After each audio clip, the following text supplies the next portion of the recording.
Good evening, everybody, and welcome to our Monday stream, otherwise known as Evelyn's Corner.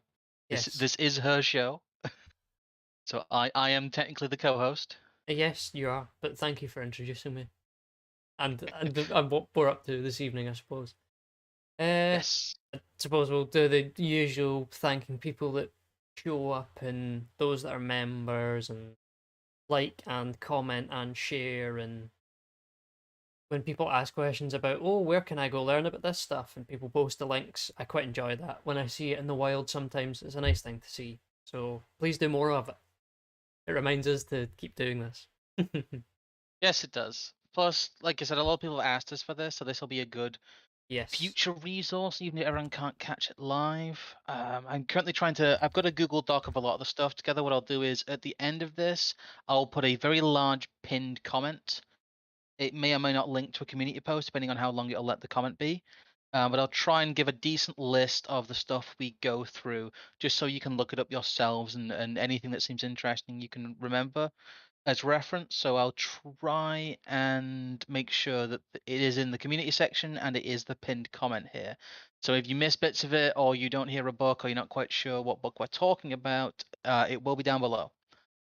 So do look out for that. I'm hoping to make this a decent, like I said, reference resource for people, because there's a huge amount of the DMs I get and the stuff people talk to me in voice chat about when I'm in random voice chats to watch the content is, what do you want me, what do you recommend I read on this? What do you recommend I read on that? Yeah. What are you reading currently? So I think this will serve a very, very good kind of niche for people to be able to go through and just look at the things that we're reading, because you'll notice in the thumbnail you'll see bits and pieces there, but not all of I it's suppose I'll legible. I'll I'll put it over into the full pic because I think it's like not to brag at all, but I don't know. I feel like it's a somewhat minorly impressive achievement to have a library full of quite a variety of books, albeit not an especially big one at all, that I've No, no, actually this read a good portion of. well, this is mostly our political research library from the last few years. We have another bookshelf full of like general books. Like I do own things like The Hitchhiker's Hmm. Guide to the Galaxy, and fiction, some more normal history. Um, more normie books, as well as quite a few engineering and science books and general reference guides for Normie mathematics and things books. like What are that. those?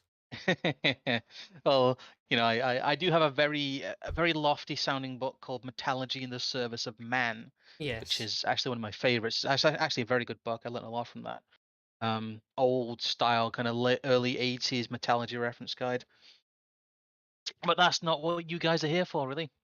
Um, you're here for our quote unquote based bookshelf. Hmm. Yes, good And morning and good day, friends there in is chat. also some, I don't know, there is some oddball picks in there we can go through because I don't know, There is some of them are some. entertaining and some of them are so schizo that people might not believe as if we told them what the contents of them were. Yeah, if we could have a copy of We the Scythians, we would do. Yeah. Um, but they are basically impossible. I don't. Nobody even really knows if it was physically printed. That's the kind of book that is. So we do have some very skit stuff in here.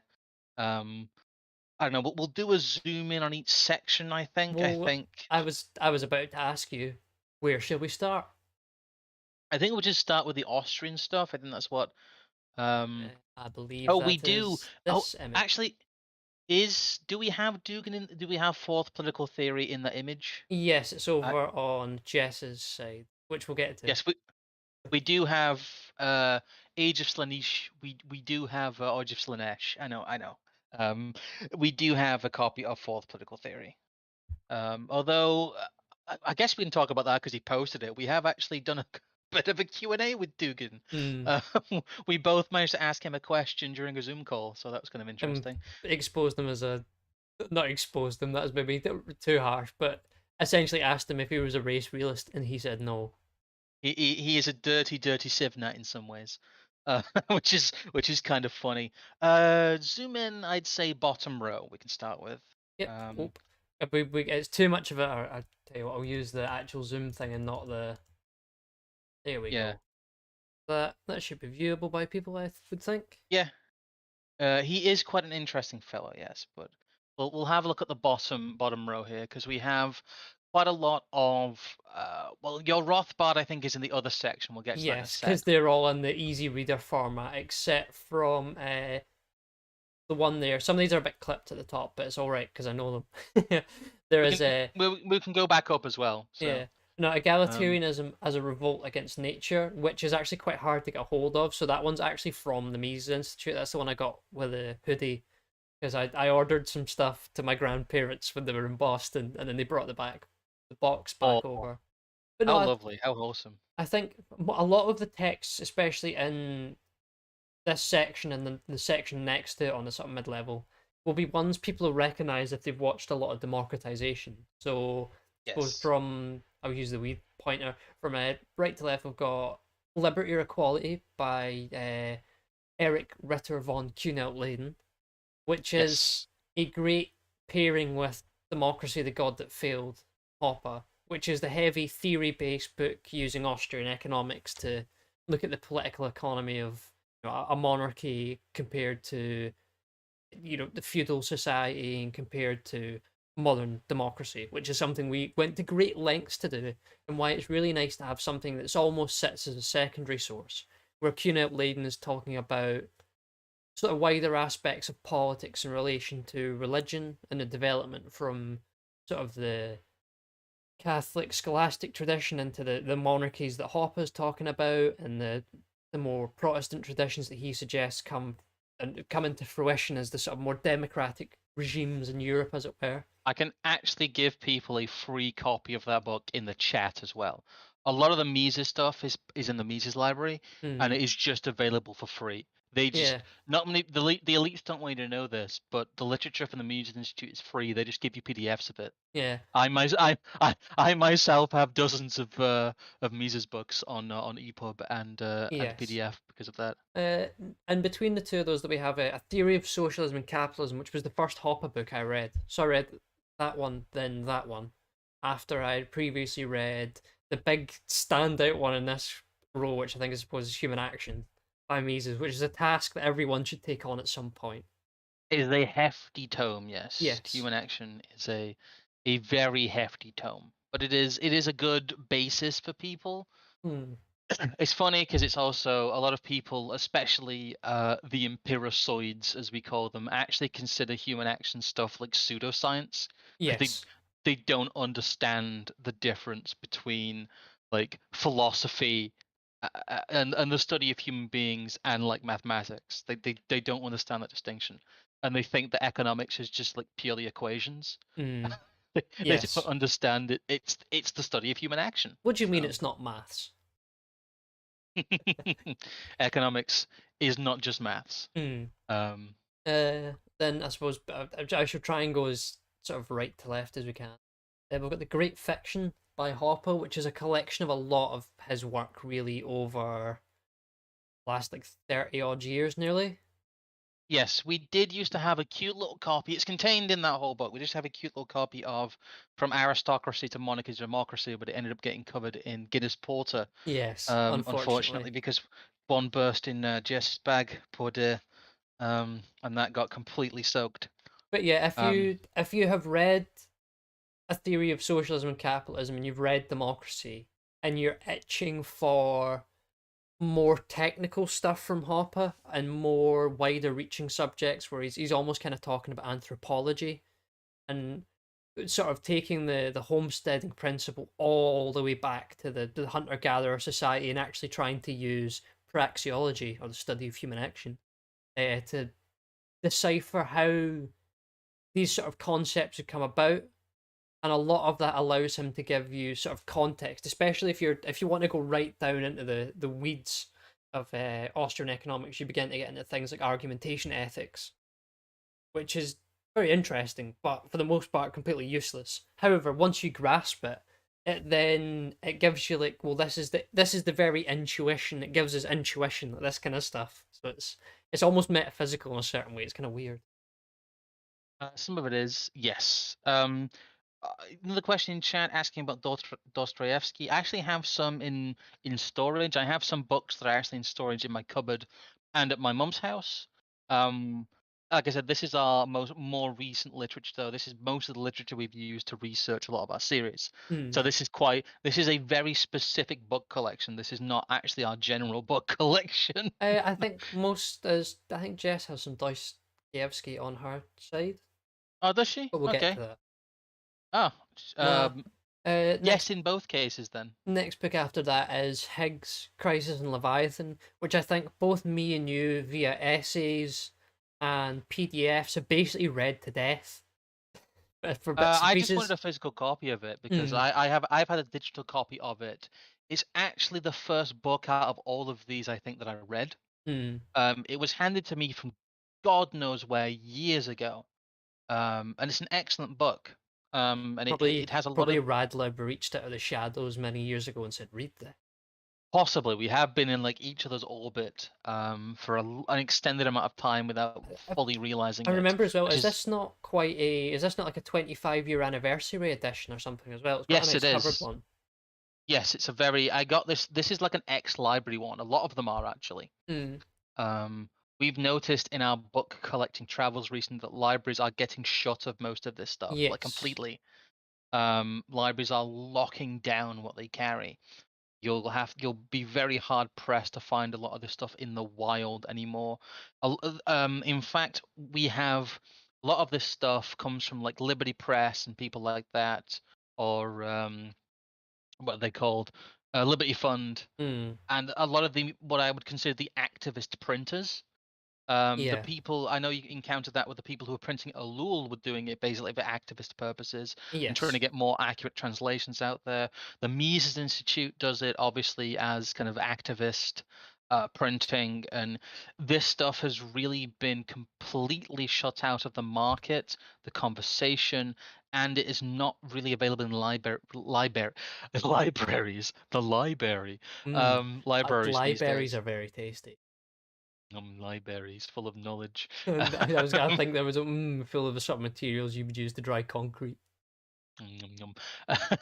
But it's yeah, you have to go out and seek most of this stuff, and it's odd. I think I've talked about it before, but there's a book recycling kind of recycling service I use called Better World Books, which Hmm. gets a lot of ex-library stuff. It's a big Um, aggregator. I think it also yes, gets you ABE books in there as well, which is in and of itself yes, like a secondhand bookstore aggregator.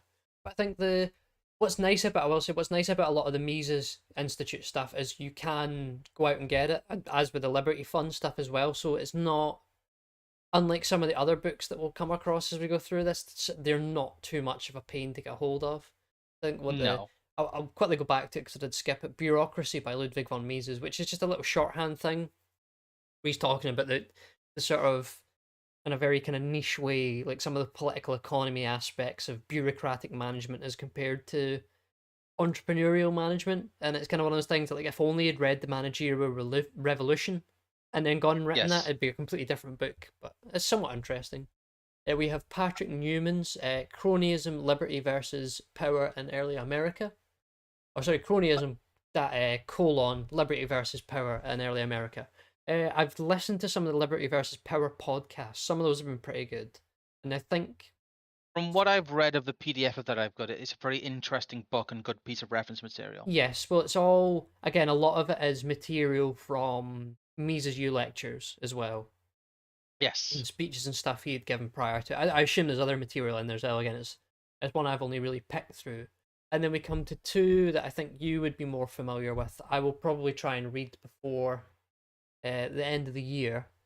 We have On Power by Bertrand de Juvenel and his other book, Sovereignty. Yes. Well, we also, I'm not sure if we have it in the other section as well. In one of the other bits, there is also a pure theory of politics. Yes, and I think there's Um, also the problems of socialist England, but we'll get round there. yeah. We have the Juvenile trilogy plus like a random book from 1949 that I found, which is the problems of socialist England. The Juveniles trilogy is very vital. The Juvenalian model of studying power, studying sovereignty, studying politics is very, very useful and fits extremely well with the Praetor and Mosca stuff. I don't think we actually have any Mosca because it's like hen's teeth. Yeah. But we do have some Praetor, and that does fit in very well with the elite theory stuff. It actually fits in very well with a lot of the Burnham stuff that you talked about there as well. All of this is very complementary. I think a lot of it also that goes to its logical conclusion. I was actually rewatching AA's, problems with libertarianism stuff, and he talks about how in a theory of socialism and capitalism, some of the points that Hopper makes are actually different than he makes in the later essays of the Great Fiction, because he Yes. seems to have come around to a much more power-based analysis of the world. Um, in fact, one of the later essays in the Great Fiction is him basically dick slapping libertarians and telling them the Ten Commandments are better than the nap. Yeah, well, that's if people want to go back and watch that. That's I think I talked about the first half of that essay on my own and talked through the latter half about the Ten Commandments with Nunez not too long. Yes, that was a rather good stream. Um, but yeah, we do have two of the Juveniles trilogy there. I don't think the third one is somewhere else, and we can't really. I don't think it actually fits on that shelf. It's quite tall. I think Hmm. a pure theory of politics, but No, that's the it's a thin one that's over on the other side, I believe. okay. We'll get to it when we get to it. God, Next, what book is? next one we Yeah. have is the Michael Lind, The New Class War, which we neither of us have really read properly yet, but as we found essentially advertised to us in some place as like normicon version of Leviathan and Um. its enemies. No. Well.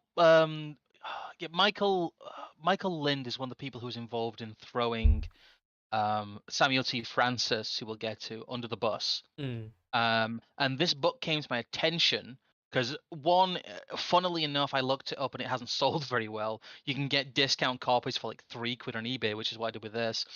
And two, there was a scathing review of it from Pedro Gonzalez Mm. at Chronicles magazine, basically going through Michael Lind, how he tried to destroy Samuel Francis, whilst also ripping him off and ripping off his points in this book. So it's just kind of I wanted to see how bad it was, and it was pretty cheap. It's basically Leviathan and its enemies, but SJW YouTubeified. Oh, Ugh. almost. Yeah. Uh, Next to that, we have both of Alexander Adams's books, which he very kindly gave to us Yes. for After talking at Nomos, yes, because he was at Nomos he said he Birmingham. He would did give us a rather well. copy, and he gave us a Yes. lovely little handwritten note with them as well, which was a nice little touch. I have to admit I haven't read these yet. As far as I'm aware, the Culture War one or the Iconoclasm one was his speech at Shielding's last year. I think it was the Culture War one, possibly. I'm not entirely sure though. Well, it's not just his speeches. Obviously expanded from No, it, no, of but course it's expanded on, but I think that was the general idea he was talking about. Then next to that we have Nina Pavarotti's The Populist Delusion, which we did a whole stream on, or not a whole stream, but half a stream on at one point. If people want to go yes. and get some thoughts on that. There is the book we never shut up about. That's Nemesis, the Juvenalian versus the liberal model of human orders. I think is the title in full by C.A. Bond, which Yes, is it is. if you It's a can very find good it, piece of buy secondary it literature. and read it and absorb the general sort of assumption which he's trying to put forward, which is power, politics is politics, and liberalism is just a fantasy, or is always the way in which leaders delude people into Yeah, falling for their GC Mitt fantasy. says, no one seems to be able to. Yeah, it seems to be bloody expensive. We keep teasing people with Nemesis because it's basically an impossible book We and will should have bought. probably I be should have worth bought more thousands. copies. I'm gonna say it'll probably be worth thousands of pounds one day. Um, because it is very important. It's a lot of people didn't seem to understand it when it first came out. It is a piece of secondary literature about the juvenile. Hmm. If people don't understand what secondary literature is, then they need to go back to fucking school. I'm sorry, that is very basic. But yeah, it's a piece of secondary literature about juvenile. But next to it, we do have the Machiavellians. Yes, by Burnham, which is I think definitely one of the books we would put a priority on. Yes.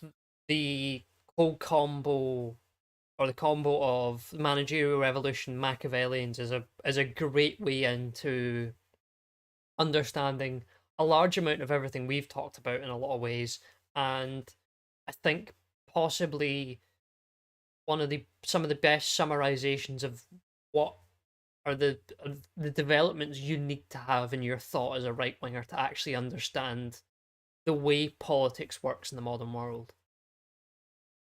There were people asking about the elite theory stuff. There is a condensed version of Mind and Society, which is quite useful, but I Mm, can't seem to find that anymore.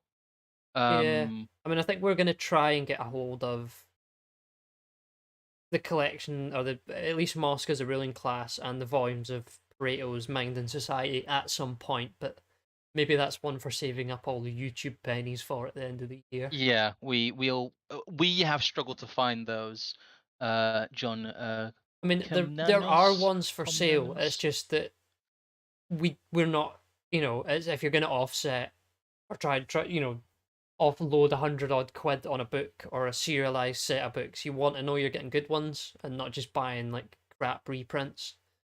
Which is alright if you want to buy a cheap one just for the necessity of it. But I think if I really wanted to fully absorb Mosca and Pareto's work, I would need to read it in a book form properly. Yeah, there is a condensed version which AA recommends called the Compendium of General Sociology, but it Hmm. is either available in Italian or it is literally £1,000. So paperbacks of it start about 85 quid. Um, Is that for the so Italian ones? yeah, good luck. Well, just It's buy that in an Italian dictionary and I'll learn Italian then. gonna say the Compendium of General Sociology, if you can find it, is the one. There's a lot of versions of Mind and Society Part One knocking around. We're ruining some of the future of this Hmm. bits of the show, but there's lots of Part One knocking around, but a lot of them are shit. Yeah, the one we've They got's have not the best. no. That was very cheap though. You can get Anyway, low quality prints, but be prepared for we them being shall low we quality. shall carry on. Yes. At the end of the road, there is Lenin's One Step Forward, Two Steps Back, which is a copy I bought for all of about 80 pence. When I was in Mm. Stirling, there was a great Oxfam charity bookshop, and because it was in a uni town, as some of the other things you will find as we go through here, and some of the more rarer, older stuff, you just find in there. And because it's all weirdos, they don't go digging through like the political theory stuff. So there's just loads of like old. I mean, that last time we were there and grabbed some books that people have seen a bit. There was what like a 4 or 6 volume hardback set of Nietzsche in German. Yeah. Yeah. Obviously, There not was a much use full to set us, of. but interesting that it's there. I credit this book, to be honest, with starting my fascination with Lenin because I was listening to uh, Pete Q podcast ages and ages. This be a couple of years ago now, at least, and he had a guy on called Aaron, who I have introduced you to in some sort of ways on Twitter and also through Pete Q's shows. He's immensely entertaining and quite funny. Is completely retarded, but then comes out with utter genius sometimes, and started like doing the whole ironic Leninism thing. And I didn't quite get it, and then I picked that up and read it for a laugh, and I got about 5 or 6 pages in, and all of a sudden he starts just lamenting about like, oh god, the bloody internationalists are at it again and saying we need to have a global revolution. No, we just need a revolution in Russia and all this kind of stuff. And it's like so true, King. It becomes so relatable that you can see just the pure problems of politics, regardless of ideas and ideology, and all of that. Strip that away from it and just look at it purely what needs to be done, what must be done in a certain sense. It What must be becomes done? Yes. yeah, it becomes very insightful, very interesting. Well, it's a lot of Lenin isn't actually about political theory. It's about power, Yes. which is what makes it universal. Mm, Um, but we'll get to some of that at some point. Someone had mentioned Wyndham Lewis. We'll get to Wyndham Lewis later as well. mm. We do have some Wyndham Lewis on the shelf. Zoom in maybe a teeny bit more. On this one, yeah, I can do. Yeah, just to give it a quick scroll. So on this end, we've got the Reverend Robert Taylor's The Devil's Pulpit, which I was actually surprised that I was able to find. I think I got that for less than 18 quid, and it's a really nice quality hardback. But I think the long and the short of trying to explain it to people is that it's part of a set of theories that I would refer to as astrotheology, which attempts to suggest that a lot of religious and spiritual belief are centered entirely around different derivations of myths, either around the sun or of the astrological figures. And that if you then apply a lot of the mathematics of astrology, which I know people poo poo, to it, As you in, can. is in like the astrology of the ancient world, as You, in the religious astrology, the not Kali the. Yuga math stuff, Yeah, yeah, yeah. basically. If you apply a lot of that to it, and you starting to pick apart bits of the stories in the Bible and stuff, it gets very interesting because he has this. I think this is from the 1830s or the 1840s, and it's all written transcripts of his sermons that he gave, just by rote, just the stuff he knew. And he's talking in this tone where the people who wrote the Bible are basically taking the piss out of you, because Jesus being born in the stable and what is Christmas now, but would have been the 25th of November before then because of the shift in the stars and planet alignment and all this kind of stuff. It's the stable because it's at the time at which is it Sagittarius, the horse, comes over the horizon, and that's why it's the stable. And he's saying, like, if you then put these things It's together, very skits. it's almost like they're like taking the piss out of you by leaving you all the hints there, but not explaining to you the understanding of all the different astrological myths that's Well, there's put through also all of it. he's very skits in some of his delivery, but it also gets into a lot of the pulling on older myths, which pull on older myth stuff. Hmm. And a lot of that does derive from people's stories about the stars. So it's Yes. an interesting read, if nothing else. Yeah. Then we've got this is one you picked up, I think, quite cheap as well, didn't you? Mercia Elades, The Sacred and the Profane, which is just a nice little book about him explaining, in the ancient world and the religious world where there was sacred aspects to life. Yeah. How were they treated? How were they constructed? What was and wasn't sacred. So there was sacred time and profane time.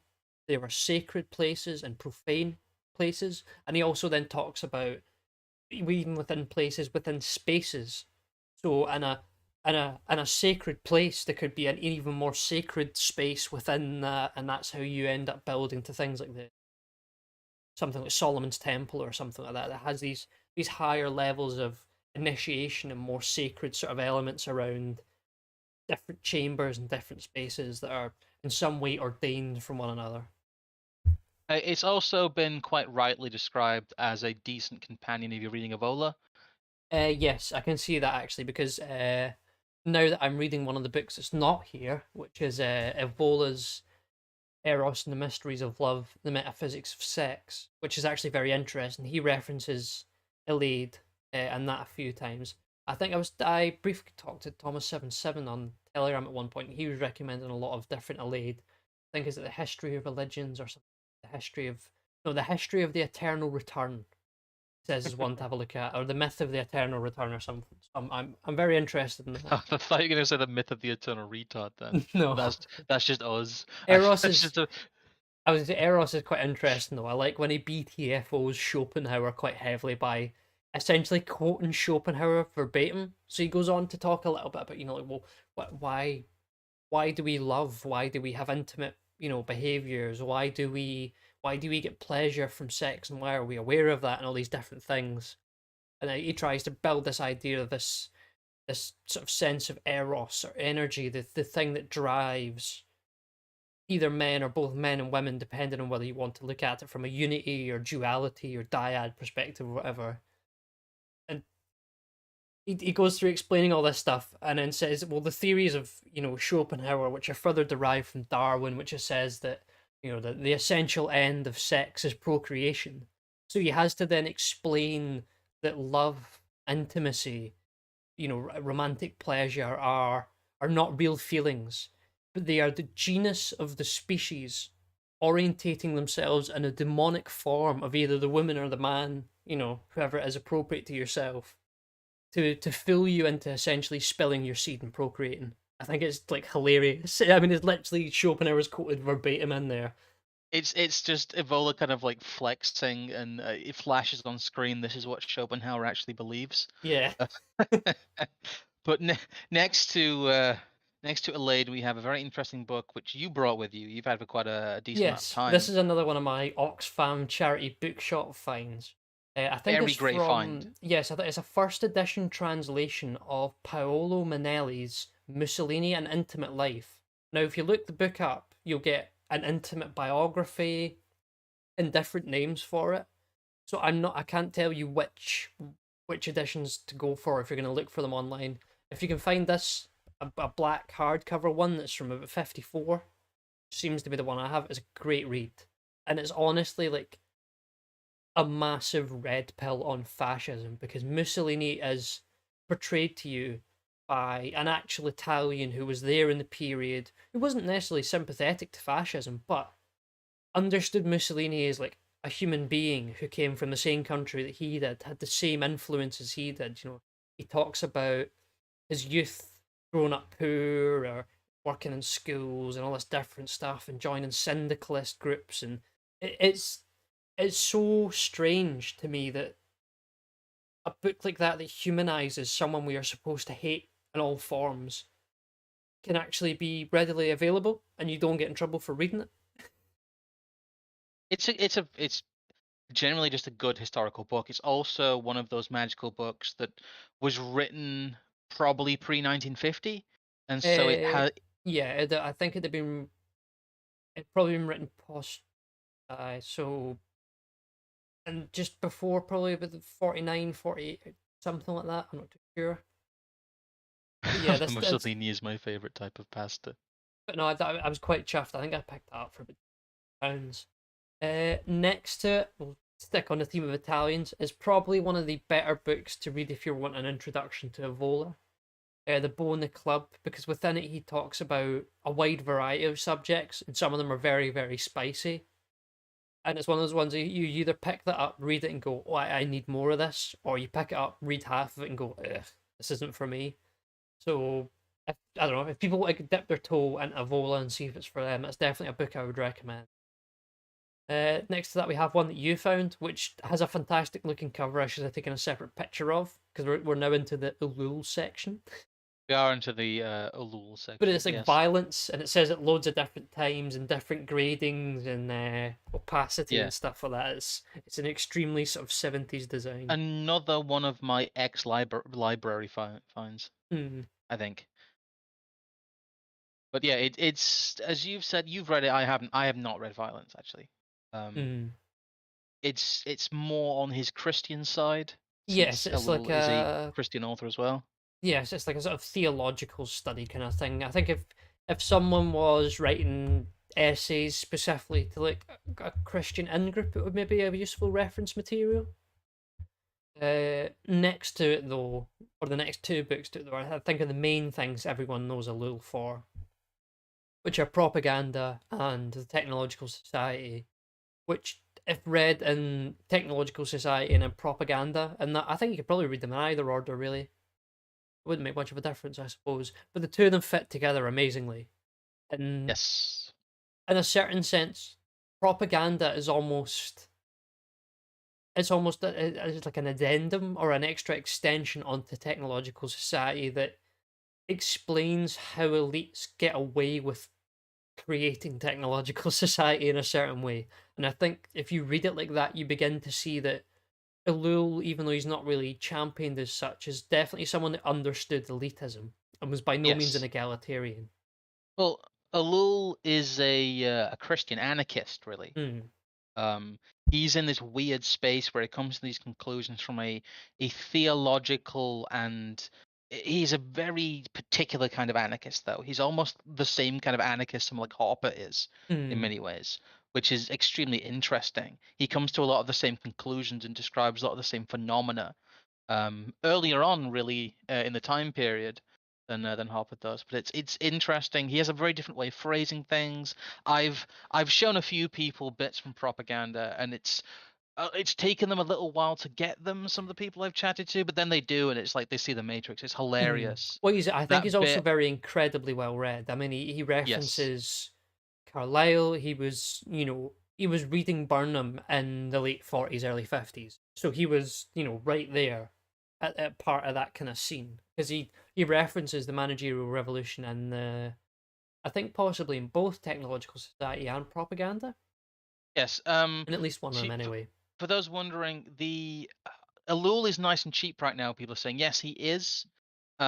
It's drying up though because these were put out by a guy called David Gill, if I Hmm. remember correctly, who is like an Elul super fan and wants to keep his stuff in print in English. So if you want some Elul, it's already gone up in price. The Politics God and the Politics of Man has gone from being like 10 quid to being like 16 quid. Um, Technological Society is still relatively cheap, and so is Propaganda. Um, but there's Well, more I see, want to get. it's kind of like, it's funny to think that Lul wrote something like on the order of 50 different works, Hmm. and I think there was only maybe been about half a dozen to a dozen have been the most translated at any one time. So there's, apologies, there's so much more out there of him to read that I can't imagine what the rest of it's like if he's, if there was stuff that came after propaganda that's of that ilk. It must be great. Some of it is, some of it isn't. I'm looking to get stuff like Anarchy and Christianity might be interesting. I The think subversion of Christianity sounds like an humiliation interesting of the book. word, I think, is one we need to get into at one point though. Yes. There's just nice, I guess, more Bible study stuff as well. Mm. I've been recommended Hope in the Time of Abandonment as more of a Bible-based book. So if Mm. you're interested in more of the Christian side of Elul, there's a lot to go out there. Yeah, because we have one Um, next to it. That was one my mum actually got me for Christmas. The politics of uh, God and the politics of man. I'd say if you're going to get any Elul books, get Technological Society and Propaganda. Yeah. And Politics and Politics of Man is good as well, but I'd say that Technological Society and Propaganda are the two most vital ones. But have a look round. Asking in chat there, GC Mitt, and just look what you find interesting because you can get them right now and that won't last forever. But yeah, Hmm. Technological Society and Propaganda are the two most vital ones, I would say.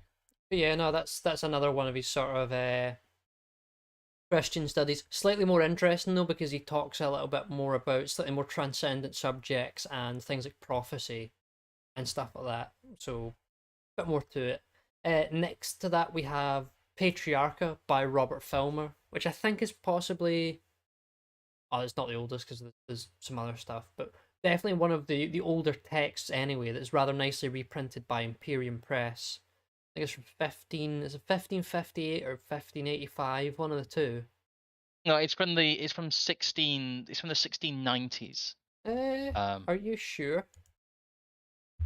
Maybe it's earlier than I thought I'm pretty actually. sure it's 15 something. Oh, we had a donation there, £2 there from JD saying, and the most important book, The Handmaid's Tale. Um, Thank you for the donation there, and Yeah, very, very funny. published Oh wow. posthumously in 1680, but probably began in the 1620s. That's at least Oh, according okay, to well, Wikipedia. I know Wikipedia, boo, but 1680, okay.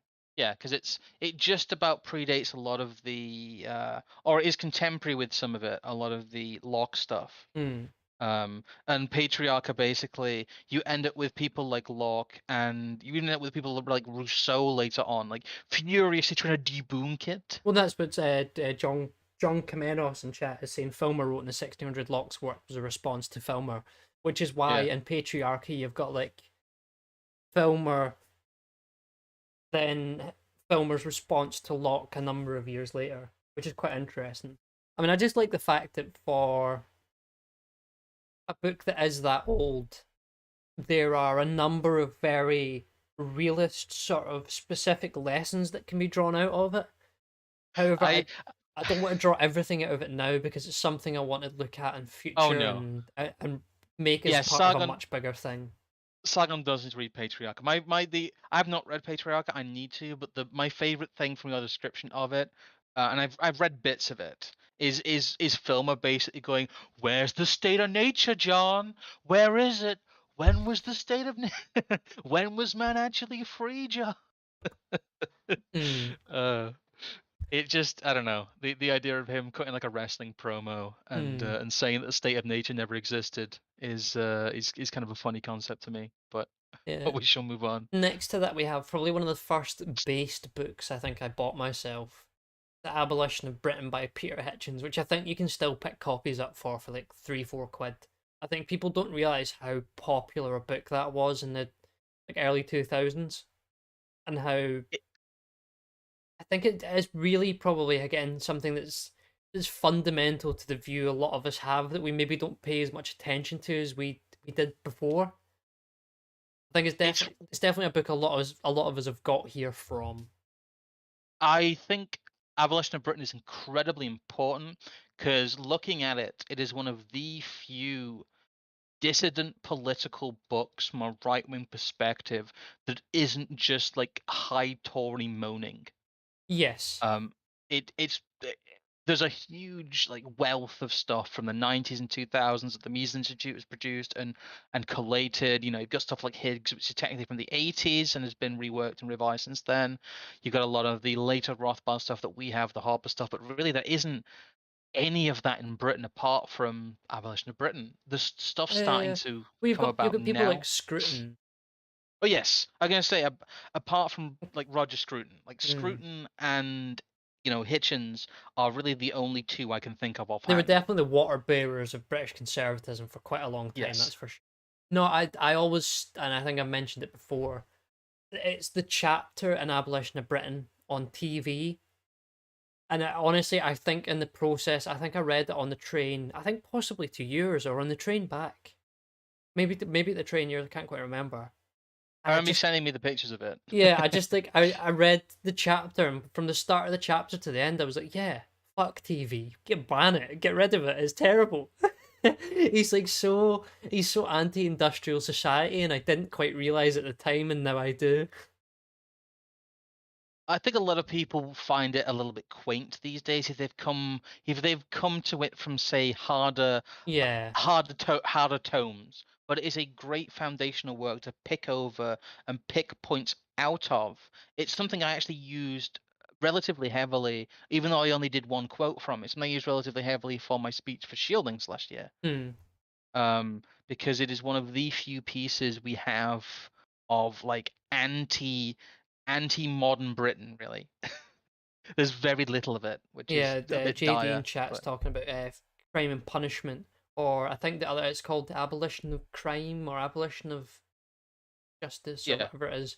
That's meant to be rather good as well, and it's one I should probably pick up at some point. Next yes. to that, we have a very weird one you found again. Another weird. Is this? What was this? Not one from like Newfoundland Library or This something? is from a Newfoundland library, and it was £7 delivered. Yeah, hardback cover of "The Illusion of a Conservative Reagan Revolution" by a guy called Larry M. Schwab, who I can find nothing about. He doesn't exist apart from this book. But Nah, what this book is really just a whole bunch of statistics and receipts about the fact that the Reagan administration was in no way conservative. I remember reading through this at one point, and it was like he's trying to say about like how there wasn't a revolution in social stigmas and culture, and he uses the example of the number of parents of or was it GOP members that would be happy for their children to be taught sexual education. It was like Yes, 85% said yes. I'm like, damn, things really just don't change. it very much is we codify the teaching of sodomy at 10. Mm. Um, Uh, Next to that, we have C.S. Lewis's Mere Christianity, which I think it was one Radlib told me to read at one point, and I kind of got, but also wasn't as receptive to as I was to some other Christian works. But I think for people who are maybe questioning on stuff like that, that might be useful. We have a book I next. I hate to say it about Mere Christianity, but Mere Christianity is a book for midwits. I'm sorry.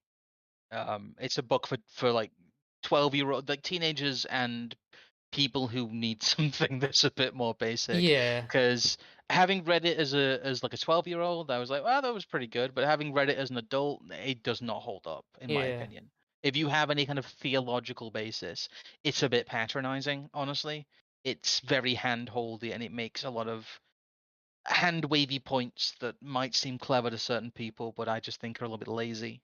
Um, but a lot of people love it. It works for some people, so I'm not going to denigrate it any further. Hmm. Then next to that, we have a small little almost pamphlet that is still hardback cover, mind. I was given from a stall in Stirling. It's Herculobus or Red Planet, and they were basically like Nibiru, Planet X conspiracy type people, and they had like their stall set up, and they were playing like weird, like Gregorian chanting music, and I don't know. I just went up and asked for one of their books. You've got to get the sketch stuff. It's at least entertaining. Hmm. And it's at least something you could draw on for, I don't know. You'll A lot of that never stuff's interesting for fiction. You'll never see So another copy of that anywhere anyway, that's all I'm saying. We'll yeah. quickly blast through these last ones here. That's just This is the some normie corner. Yeah, that's just some book from uni. That was another cheap one I picked up from oh god, the Oxfam place. Darwin Awards I've had since I was a kid.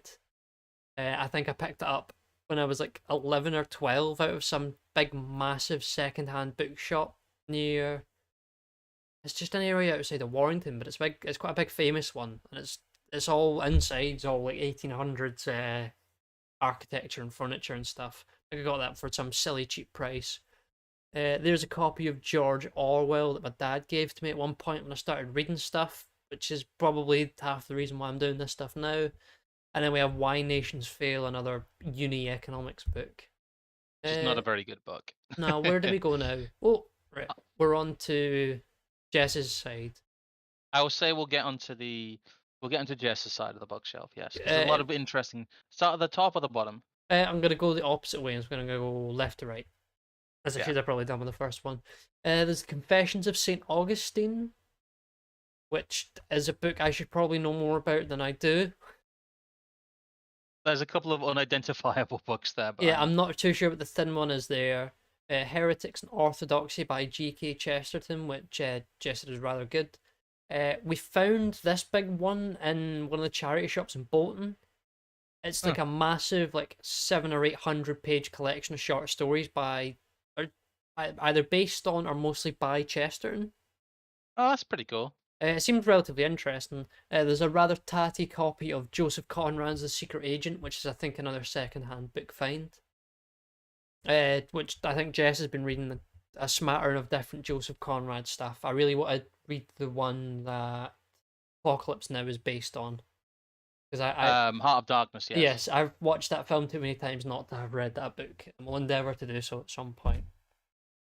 We have one that was quite hard to come across because it's the full unabridged version, but Savitri Devi's The Lightning and the Sun. This is it's a beautiful hardback edition of this very spicy book. That if people like, it's kind of funny that I remember when AA saw a picture of not even this version of our bookshelf, the previous version of our bookshelf that wasn't this full. He was just picking out stuff. He's like, wow, that's incredibly spicy. I'm not quite that brave yet. Well, so yeah, I think this is something along the lines of using a lot of the language and not theories, but symbols and myths from the Bhagavad Gita, and Bowden quoted, "She's a bit much."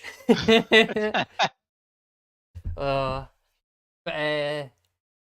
it's an interesting book because it's not. I don't think it's quite what people would expect from it, and it's more esoteric. Yes, its connection to National Socialism nowadays is not one that necessarily Devi was trying to create back then. No.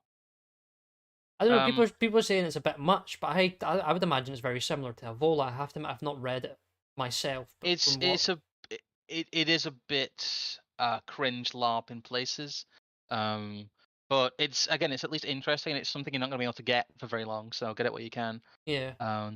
There's a copy of Dostoevsky's Demons, which I'm trying to remember. Is this the one where the two guys that are uni students kill their mate, and then the rest of the book is them having to deal with the ramifications of not getting caught and the guilt and whatever? I think so, yes. I think that's the one. We have a copy of Alexander Dugin's The Fourth Political Theory, which according to Jess, is a bit of a slog. Yeah, which according to Jess was like really rough, and then you get to like the last 20-30 pages and it's very good. I imagine part of that is the translation from Russian to English. Possibly, I considered that as well. Then there's a smattering of Avola books, A Revolt Against the Modern World, Men Among the Ruins, and Ride the Tiger.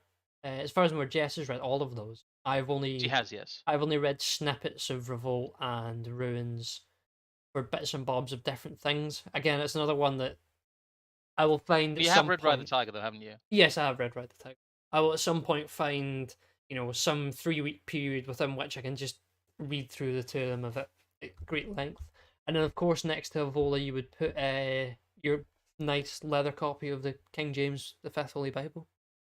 Jess got that. That's not Yes. mine. No, it's the one from really nice shop in Bolton, I think, actually. Like an entire Okay. Christian literature shop. Then there's Herman Hesse's The Glass Bead Game, which I have to admit I really do not know much about. I believe the next one after that is Samuel Johnson, The Major Works. I think he's a poet and A famous reaction image. yes, but yes, he is the famous reaction image guy. Yes. Next up we have Monsters from the Id by E. Michael Jones, which is quite kind of an interesting one about human fears, psychology. It is Monsters from the Id. I've not read it, but I just It is recommend. also E. Michael Jones. It Yeah. suits being in the same row next to Savitri Devi. That's all I'm saying. Yes, No, it some of the does. chat saying is Devi worth reading. Literally, only heard Goobers say good things about her. I think everybody's worth reading. I mean, as we will get to the lower part of this role, I'm just going to skip to one of the books, Imperium. I mean, previously I'd only really seen people reference Yoki that put me off Yoki, and Yeah. then I sat through and read it, and I thought, actually, this man's very reasonable, and his idea of Yoki is it's not for guys. No. yeah, not only for guys, Yeah. but no, like because I think his idea of race is an incredibly sort of elitist one. He basically says that there are general abstract races of people that we can pick out and look at for the sake of materialistic or science reasons. It's all very well and fair, but there are only a very select few men of race, as he describes it, which is this sort of idea that you either in combat and politics and the ability to develop a further or continuation of high culture are continuing Yes. either the high culture of your people or the political or military supremacy of your people throughout your life, and that is you exhibiting that you have that man of race characteristic, which I think is a lot more interesting than herder, let's just be racists. And I think furthermore, he's sort of idea of understanding the place of, shall we say, the Jew in European history is also rather interesting, in a sort of sense that he sees them as like in a certain sense, almost the different advanced kind of people that appeared that were in a different state in a different place, sort of culturally to Europe, at least according to Yoki. So they'd shucked off a lot of the kind of classical restrictions that an early high culture has on it, and were felt free then to engage in money and lending and business in a way that some aspects of either Latin Christendom or sort of pre-Latin Christendom Europe hadn't really come to terms with. So that creates this whole different dynamic and makes them seem like an alien culture within Europe and blah blah blah blah blah. And it is the actual sort of groundwork you would have to do to understand what happened in Germany in the 30s and 40s. It's Yep. not. I It's so you don't just have the accidental view of history style that Rothbard would talk about, where it's like, well, mm, one day there was this nasty guy called Adolf, and he just went and killed them yeah. all. And then for no reason at all. Yeah. It's literally it is the antidote to that. I've not read it in its entirety, but I've read extended sections from Imperium. Same with Decline of the West, we see next to it as well. Mm. Oh no, And I was going to do the left and right because otherwise we'll skip over. There was okay, some great like fictional stuff, and again, this is some of it I would like to pick through at some point as well, because there was Ernest Junger's Storm of Steel, and then recently we got Yukio Mishima's Confessions of a Mask, yes, which are both meant to be fantastic reads. Then there are some of Jess's favourites I know, Oswald Mosley's The Alternative and Tomorrow We Live. yep. And then next to that is a sort of weird one. Is it narco fascism or something, which is some Well, weird you like you sick. skipped over the the what was that, poetical works of the Pope or whatever. Oh no, I was say I um, hadn't got to that yet. I'm looking at the Nielsen one. oh, okay. The next one is the Um, political works of Alexander Pope, I oh, believe. sorry, I missed that one. Yeah, it's not very good. That one apparently, it's almost like a pamphlet. Hmm. We just got that because it looked interesting. Again, we all of us try to gravitate towards stuff that is very anti-mainstream and Yeah, has a good chance of being banned. I can't So remember who wrote the anarcho-monarchism one. no, and again, not recommended. Not very good. Yeah. Uh, this Time the World by George Lincoln Rockwell. Again, another one of Yes, Jess's that I have to admit I'm not one extremely familiar with. one of the great friends of Malcolm X, Commander Lincoln Rockwell. Too true. Um, both of them both of them wanted to send them all back to Liberia. So um, Yeah. it's Legend of the Sun and Moon, which is again another one of those weird sort of just second-hand books. It seems to be from I think it's the early 30s, but it has lots of really nice are we? hand-drawn stuff in it of I Have we think talked about Declaring the West yet? I think I skipped over it. I did say it's a sort of or you mentioned it earlier, it's sitting next to Imperium. It's Yes, yes. an abridged copy. I think at some point Mm. we will try and get our hands on some proper Get the full copies. thing, yes, Hmm. the full fat version. But yeah, I'm not sure what that book is either. It's a charity shop find. Hmm. Shakespeare Ivor Brown. I believe that's referenced in a book we're going to come to again by Pavarotti. Yes, by I don't know. Neiman Panini. See, because I at least took a minor interest in Shakespeare in school, as one of those things. If I see an old Shakespeare book, I'm like, oh, I've got to grab it. And that's in like as a hardback book that's very old. It's in such a striking yellow still. It's quite cool. Again, this is a mix of, like I said, there's a whole other bookshelf over there that has stuff like my fascination with the Russian literature of the guys who wrote Roadside Picnic, Hmm. because there's a lot of other stuff that we own too, but it's a lot of this. Like I said, this is our deliberate reading of more kind of alternative or distant literature Hmm. and esoteric and strange stuff we found in charity shops. Yeah, which is why It's a next good mix of both. why next Yeah. it is like an ancient version of Penguin Publishing Plato the Symposium and then Homer's the Yes. Odyssey, which I have to admit I have not read yet. But again, it's another one of those things. If I see something that's either old looking or one of the classics in a charity shop, it's like, well, might as well pick it up. I mean, why not? I'll zoom in a little bit. Um, I think, oh, that's too much zoom. I'm not sure what's next to that. Is that the problems of socialist England? Yes, that's a problem of Socialist England by the Juvenile. Yes. Then we've got it's not John Hunt, it's someone else. I can't quite remember, but the Ascent of Everest, which is Yes. the whole story of Edmund Hillary and Tenzing Norgay going up in the 50s and all the Very gear they took. famous book. Yes. A lot of people own it. You can get it very cheap. Very good book. Excellent book, actually. Mm. Then there's another weird one, The Projection of the Astral Body. I couldn't tell you where that's from originally, or how it got printed, or how it got made, but it's just some weird book from the 50s on astral projection that I found in a local like antique shop. But why not? It's like £2, gotta have it. Yeah, somewhere I do have a complete works of Shakespeare as well. Hmm. People mentioning the chat. And then There is other stuff. oh, I think we find the pure theory of politics kind of just shoved here because nowhere else it would fit. yes, Um, I mean, thing is, we did at one point organize stuff by author, as you can tell by the way like all the Hopper stuff and the Mises stuff is in one section, but like the bookshelf we have is a slightly weird height. So like taller books that are in say, oh, not this one, but this section. If I zoom out, which yeah, yeah. we should move on to next. Some of these are slightly taller, so they don't fit in the other shelves. I also find it No. kind of funny looking at this image from the way I've taken the picture that these books look quite small, but some of these are huge. No, these are massive. These are full size books.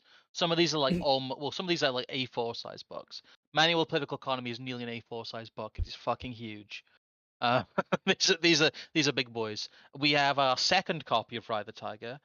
This is a two Ride the Tiger household. Yeah, Um, tucked in between. I don't know if these two books could be any more me. We've Yeah. got Technological Slavery by Kaczynski, which, if you have read the manifesto and thought, this is interesting, please go and grab that book, because the other little bits of his writing that he has and the letters that he writes to other people they're all just interesting with the stuff, just as interesting as the stuff that's in the manifesto. I see John Kamenos. What's the best of all book to start with? As I recommended earlier on, the Bone Club, I reckon. People were talking about what's the Cinnabar one? I've not read that one. Can't remember the name of that book. Someone else made a recommend, because that's been asked a few times. The Path of Cinnabar has been recommended to me a bunch of times, but I haven't Yeah. actually read it, and we should probably get that one as well. Um, Next to that, though, or Ride the Tiger, we have a book that I don't think a single person in this chat is going to know. I don't think anyone else knows of this book this was other very than famous me. for a while, though. These were very popular books in the time period. Mm. Yes, this is by uh, Cummins Beaumont. Have I said that right? Commons, I think it's pronounced. Cummins Beaumont, yes. And it's called Britain, the Key to World. We bought this for your birthday, and this was like 60 quid for the hardback. Not a very easy book to get hold of, but it is an interesting book. You go on and explain it, because it's one of our skits books. Yeah, it's kind of like it actually involves a lot of similar things that Reverend Robert Taylor is talking about in regards to biblical history. However, he takes it a step further, and that it's not just about astro-theological symbolism. The real thing that you can decipher out of the Bible story is that the the Britons are the real Israelites, and that the story of the Bible actually happened here. And it's why we have loads of places that actually, in many ways, maybe do or do not sounds very similar to the names of the places they have in the Bible. I don't see no forests in Israel. That's all I'm saying. Well, Britain, the Key to World History is a funny one. A lot of it is, though, there's a lot of the stuff in there that talks about the fact that really the Bible story could have happened anywhere, and that Yes. a lot of cultures could appropriate it. And the fact that it's been appropriated to this single location might not be one, the only fit, and two, the ideal fit. And that's a very interesting concept that most people aren't prepared to deal with mentally. Well, in some of the Um, chats, it sounds like some Anglo larp, but it's not actually because he is talking about pre-Anglo-Saxon Britain. He's talking about what people describe as like proto-Celts or Celtoids or the Chthonic people. Yeah, Goy Banu in chat. It's like, so Jerusalem, but unironically, like, yeah. Why do you think the second national anthem for England's called Jerusalem? Yeah, no, it's there is some more stuff in there that would have been completely speculative, or would have seemed very speculative at the time when he was talking about Doggerland, Great Flood, the different periods and many ice ages. That it's one of those things that like people seem to be very sure about that before the 1900s. Then we forgot about it all, and then 10, 15 years ago, people rediscovered Doggerland. It seems. Yeah, and there's all these places we're not quite sure how old they are. We're not quite sure, a lot of monumental architecture that just seems to be planted under the sea that's been deliberately destroyed by wind farms. Hmm. Um, all stuff like that. So, Let's. agree or not, skits or not, is at least an interesting read, and it's something you won't come across in your everyday No. travels. Next to that, we have Pareto's Manual of Political Economy. Which is a very, I didn't realize how dense of an economics book it was. Yes, I believe this is a Um, lot more technical work. However, I think there's probably a lot of useful stuff to grab out of it, and it's one of those things where if I was to be doing something in regards to economics writing nowadays, I think I would come back round to something like that just to see what he has to say. Pareto is very important, but there's like two or three things that the mathematical economists and the market economists in quotes take from him, and they leave the rest alone, because Hmm. Pareto's not very conducive to the modern narrative of economics. Um, Uh, yeah. Well, again, people saying, "Oh, amazing how this work isn't mainstream." They talk about Britain, the Key to World History, um, but yeah, manual political economy isn't mainstream, and a lot of the stuff in it, despite Pareto being quoted so often by quote unquote modern economists, from reading some of it and reading excerpts of his other stuff and generally researching Plato and his thought process and his theories and his totalizing, what he thought of the world in totality, he is bastardized heavily by modern Hmm. economists who really pick up, the Pareto distribution, the 80-20 rule. That's really it, and they basically shout at people for looking Yeah, at his they thoughts draw about. a production possibilities frontier and go, "Ooh, look, it's Pareto optimal." Ooh. Oh yeah, yeah, yeah. No, the collection in general is a great testament to the fact that there is a huge parallel, not only way of thinking, but history of the world Yeah. out there. And one in which is made in extremely cogent and interlocking arguments Uh, through a lot of this work. whilst my brain remembers what they are, that blue thing on the top there is Alexander Adams's little pamphlet on Towards a Based Barbican, and then that weird crumpled thing That that's was his hanging speech across. at Shieldings. Yeah. No, that was the one he was going to write for the Nomos event and turned it into something else. Oh, okay. Uh, that little crumpled black thing, I believe, is actually the program from the first Shieldings event. Oh, okay, okay. That was the program from Then we Shieldings One. have the, as you said earlier on, the slightly poorly made, really bad PDF rip of Of Mind and my, Society that has someone else's like pen notes like pasted in the, it's like a version of the book that's been used and underlined in pen, scanned, and then printed again. uh, it's not the best version, but it's serviceable and it was cheap, and you yeah. can tell it was cheap. But at least we didn't spend too much money on it, so that's all we can say about that version of Proteus Mind Society. Again, I think it's called like the Compendium of General Sociology is the one that everyone keeps recommending to me, but it is like £1,000 in Yeah. hardback. So mm, we'll get there at some point. Uh, Um, Next, we have Wall Street and the Rise of Hitler by Anthony C. Sutton, which I think is a book everyone should read. do we have Wall Street and the Bolsheviks in physical We form? don't. I think we only used PDFs of Bolsheviks All and right. the FDR one. We should probably pick them up at some point so we've got them all. Mm. Just because those are books that would get banned very quickly, I think, if they were to to really lean on them, because it's one of those ones that you have either come across Anthony C. Sutton on some weird web blog 15 years ago, or you've never heard of him. He was so important to a lot of the democratization stuff. He Hmm. was like that missing kind of like keystone piece Yeah. because he comes to extremely similar conclusions as people like Rothbard, people like Sam Francis, um, He got people. them receipts. Yeah, he does. People like Burnham, but he does it through a purely historical analysis, which is an amazing thing to do. It's a shame he went a bit skits in his later years, talking about Hmm. cold fusion and stuff.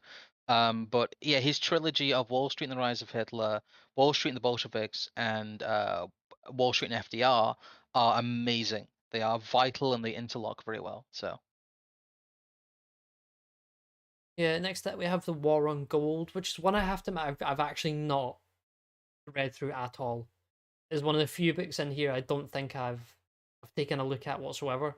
I can't really speak of it. I could probably take a rough guess though. I would imagine it's much like it's a lot very of what the fuck the happened in 1971. yeah, also a lot of the kind of Mises articles about oh god, when did the you can get the Sutton trilogy on Amazon for £25.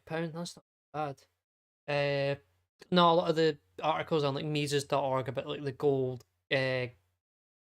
what's the word? I want to say gold grab, but that's not really the right term. Yeah, basically, I know what you mean though.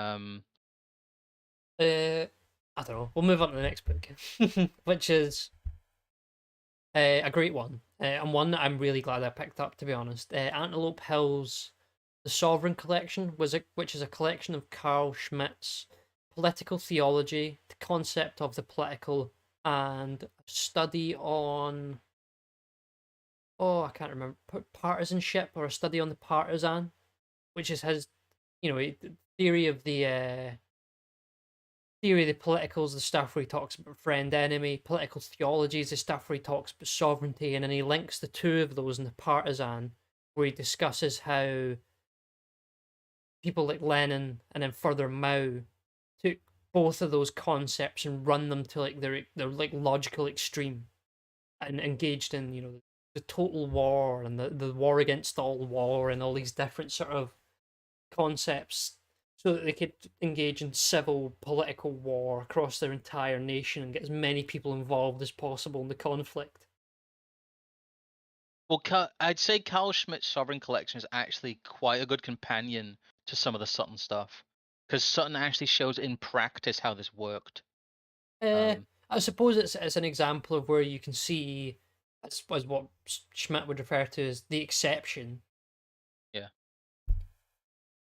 By the way, Carl Schmitt's Sovereign Collection, you cannot find that on Amazon. I don't think at the Is it not moment. there anymore? I mean, It's completely gone. it's a hardback as well. Yes. If you can find it somewhere, do get it. It's a very good printing. It's got unabridged versions of all the essays. It's very hard to find stuff online from Schmidt that isn't completely bastardized. Hmm. A lot of it is either deliberately bad translation or it's leftist sources basically calling him a naughty, naughty boy in the margins. Yeah, but Um, you've got to remember the wide and diverse range of opinions that were prevalent in the NSDAP in the period. yes.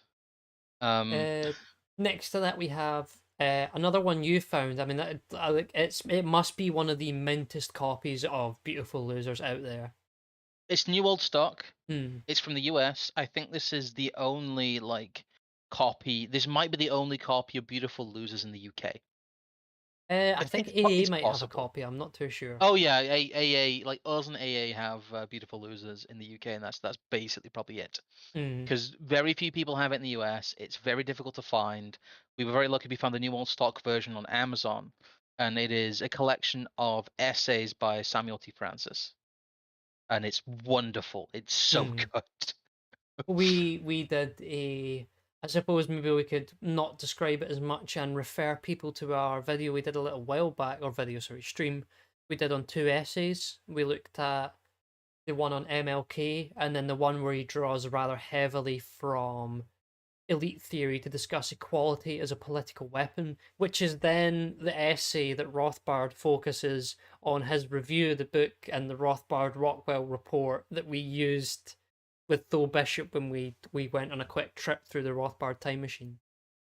Very nice. Mitt owns a copy as well, so well done. Nicely Yeah, done.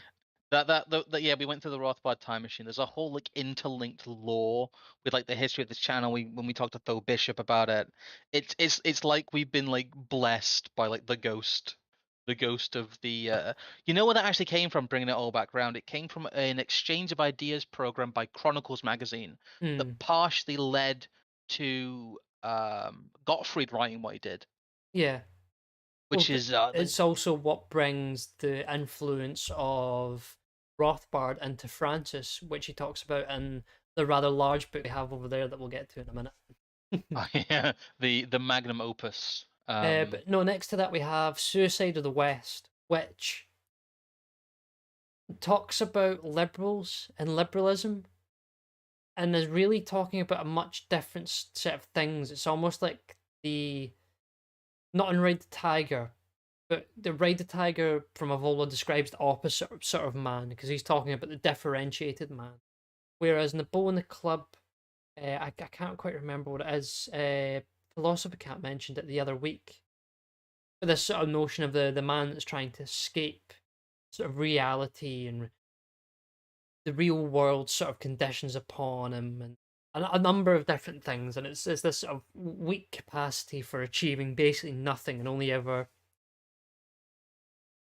getting from sort of other people's rewards, claiming them as your own, all sorts of nonsense like that. Just the kind of things we think of as like a shit modern attitude are summed up in that book. And he posits that this sort of inner weakness will be one of the things that fuels the destruction of the West, either as it falls apart from inside or the Russians have a go at us. And some of the prediction stuff's a bit kind of silly and seems a bit odd. However, I suppose it probably made more sense at the time because I believe he wrote that in the 50s. And that's really what put him on the register of the what became the paleo conservatives and Buchanan and stuff like that at the time. Was he was this kind of weird guy. He was a Trotskyist. He wrote the Managerial Revolution. And people are like, that's kind of interesting. And then he goes and writes this scathing book that basically says if you're anti-discrimination, if you're pro trying to sycophantically help the poor people and all these different things. You're basically just the scum of the earth, and you are Yeah. going to destroy your own nation. It's great seeing the progression. We don't actually own a copy of the Managerial Revolution, which we should probably get at some point just for completeness. But honestly, it's a bit redundant in some ways. I'd recommend reading it in PDF form, but it really is just like a starting point. The Machiavellians and Suicide of the West. Reading them in that order is a good way to read them. Then read Leviathan and see if you can, actually just like expand your mind like a fractal. Oh, not sure has just made himself a member. Thank you very thank you much. for Is that becoming a Venus bro. Mr. Gilded? Not sure.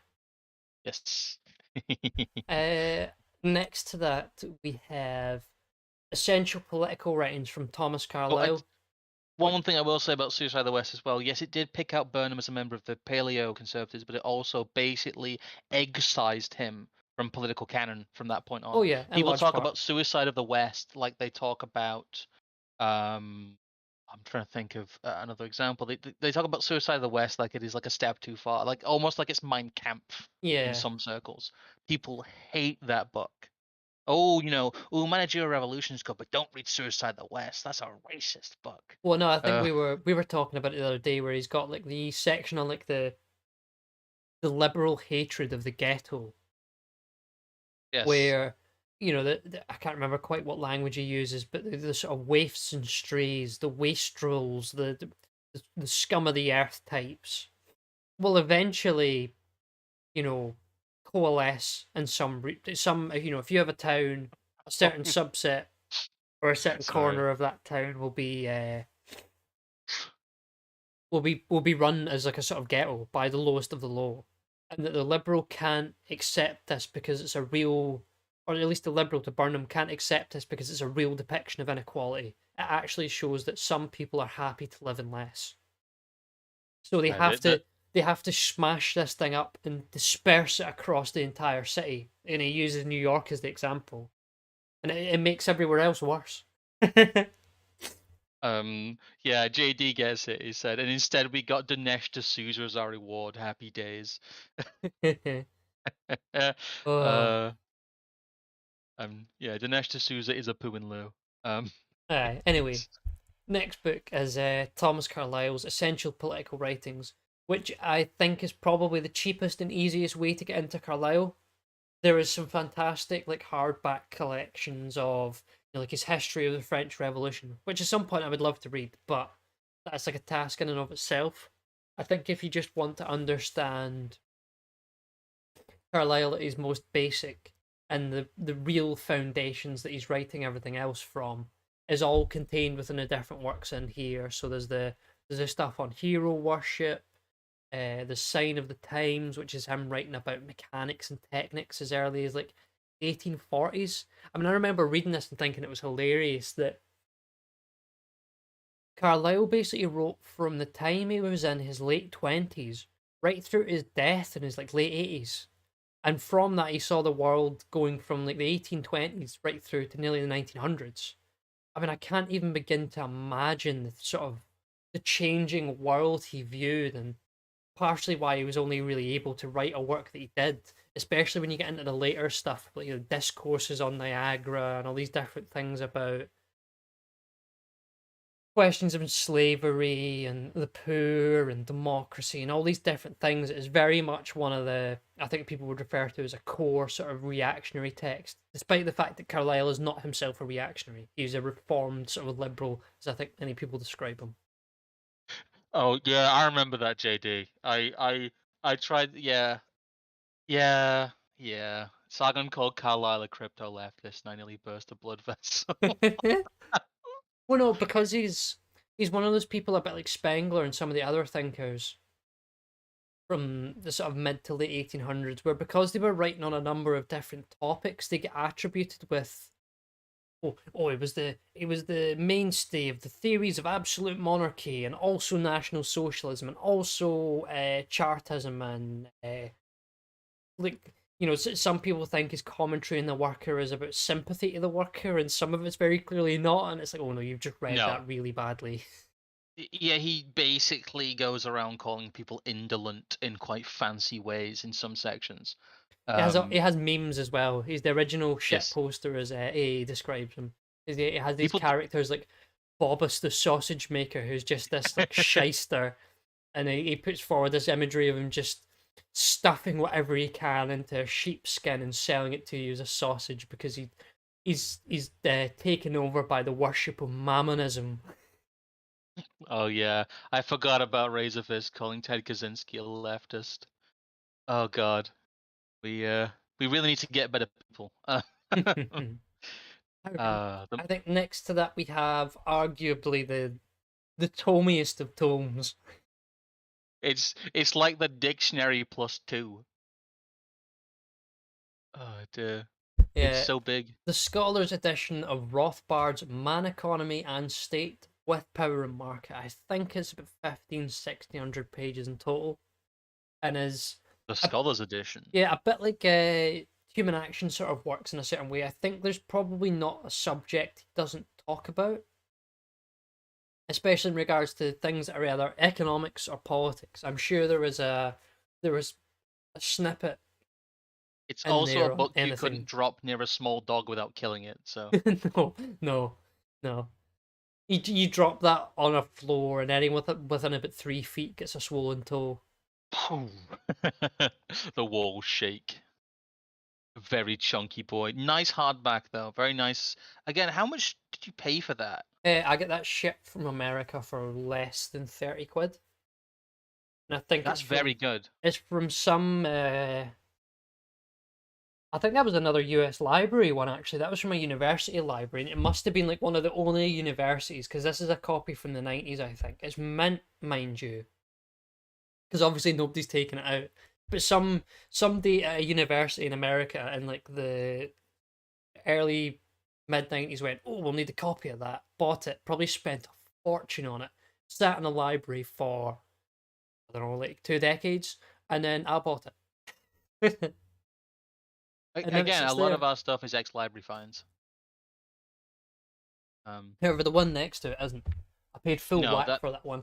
I we did, but it's gone up in price again. don't die. So that again, a book that will be worth a fortune in a few years. I think I paid Um, nearly £34 for that. I think it's I currently like 40. So yeah, but it's yeah. I can't remember. Is it? I can't remember what the WSP publisher is at the bottom.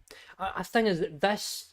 I look at Sam Francis completely differently to a lot of the way a lot of people do because my introduction to Sam Francis is not Beautiful Losers, it's not his writing for Chronicles or anything like that. It's this.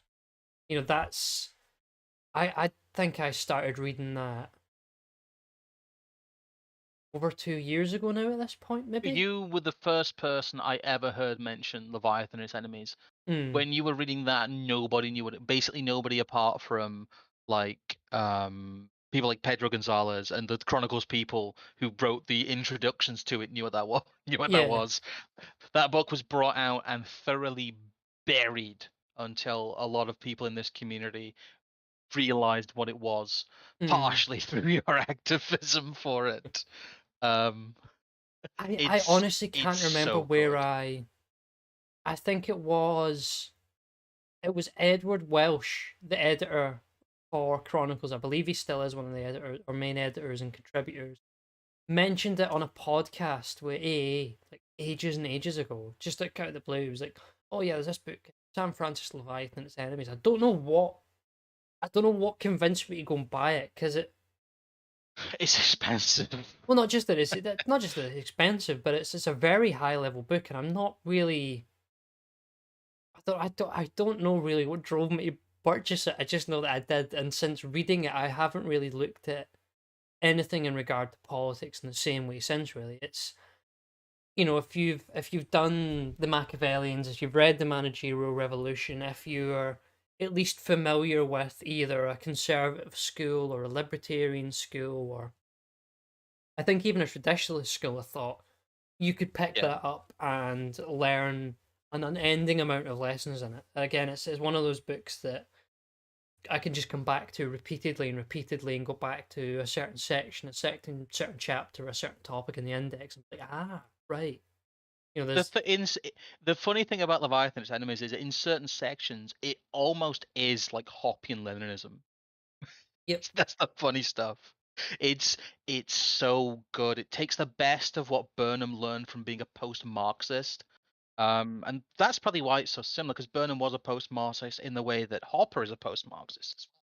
So Uh, it has that somewhat. less somewhat, yeah. It has that kind of lessons from the left tone to it. It has that good stuff that Burnham has, but like taken to its logical conclusion and then like expanded into four Well, dimensions in that some and he areas. also spends great lengths to further explain and respond to secondary literature that's been written about the managerial revolution. You know, because the guy in the chat the other day was talking about John Kenneth Galbraith. That's one of the people he responds to amongst all sorts of different other people. And I think as well that what's the original story is that it was the manuscript is from like 1993 or 1994, maybe 92 Started even. in, they think, and it Yeah. was worked on right through to his death. And it was basically discovered by his estate. And I believe it was Paul Gottfried who rescued this. Um, I think it's some other people actually. oh right. It's the person that wrote not the foreword, but the person that wrote the introduction. His name I can't.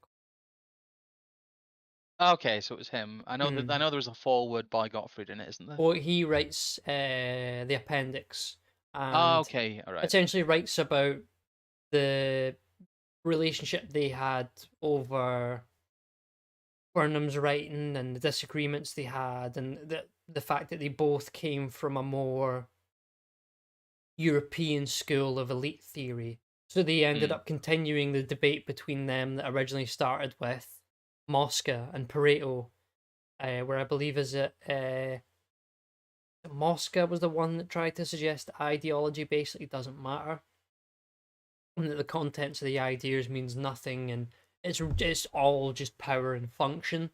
And that was the line that Francis took.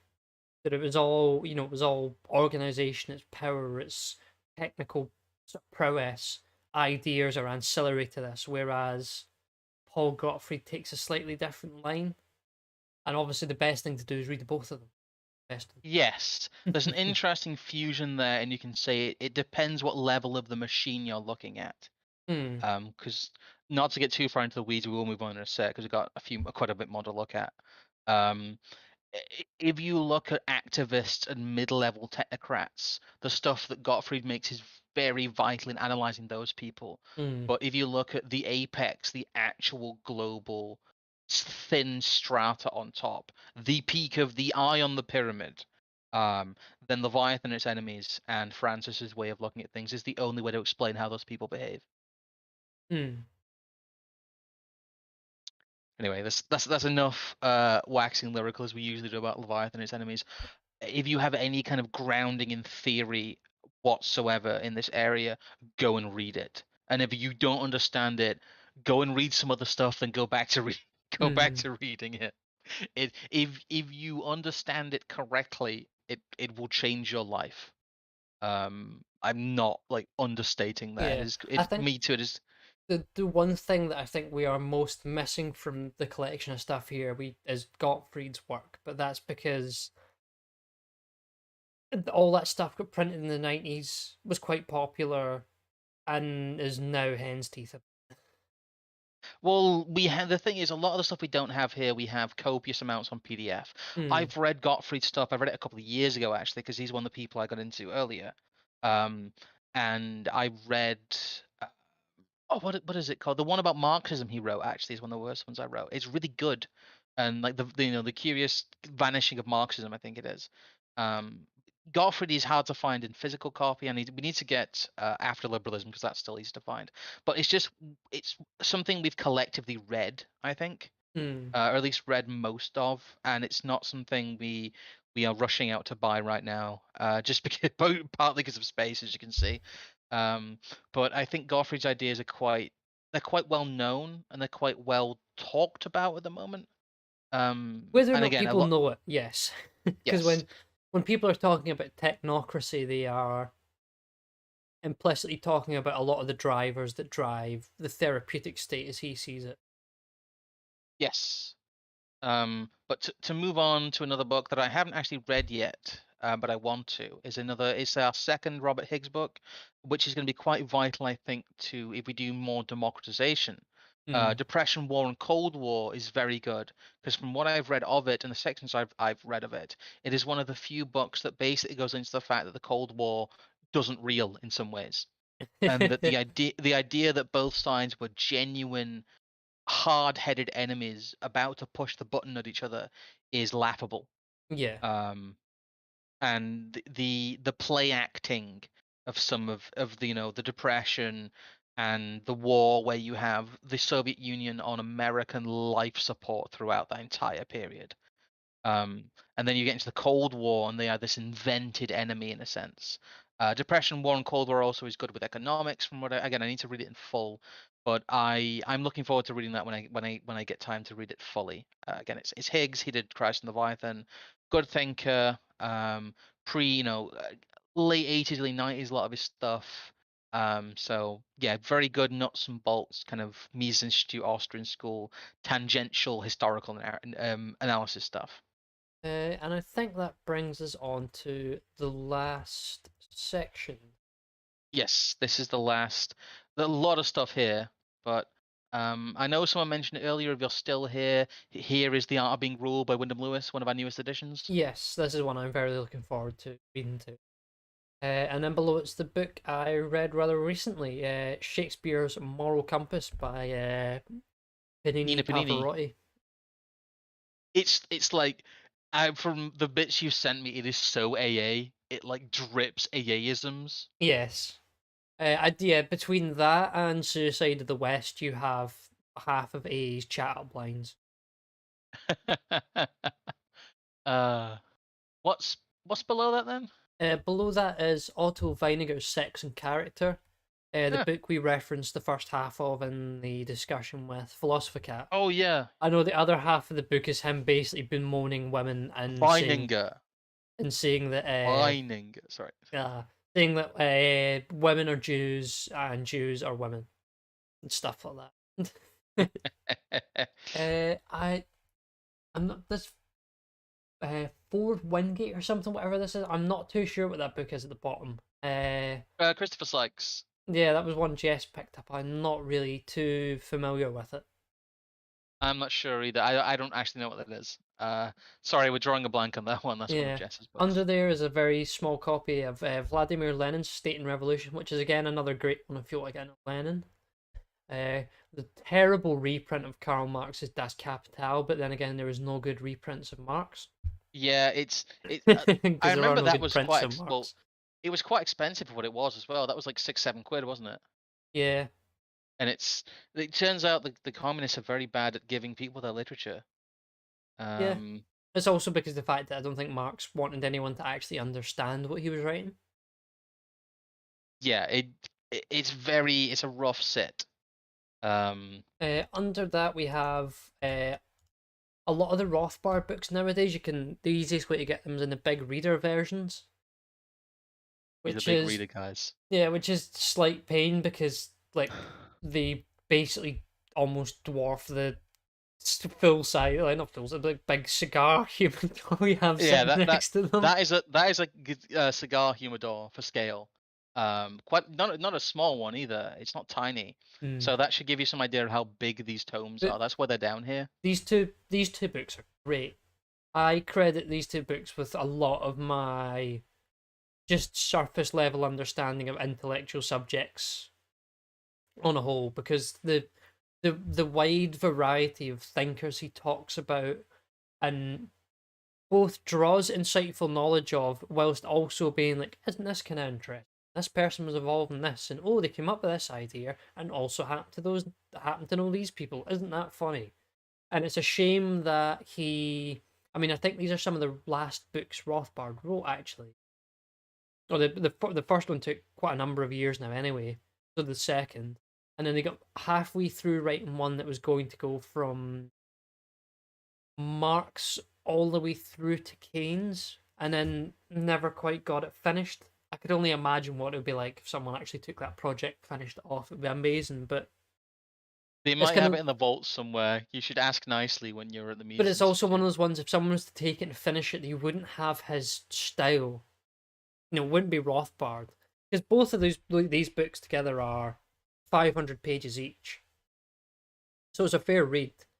But for what is a book about economic thought, it's a page turner because I there's just loads of I interesting found them stuff. extremely readable when Yeah. I used both of these as foundational elements for the early parts of the democratization series. Because looking at how the first thing they attacked when they wriggled their way into the power structure was the money. Mm. They knew what to do and they went straight for the economics and they went straight for the boring stuff that people don't really understand.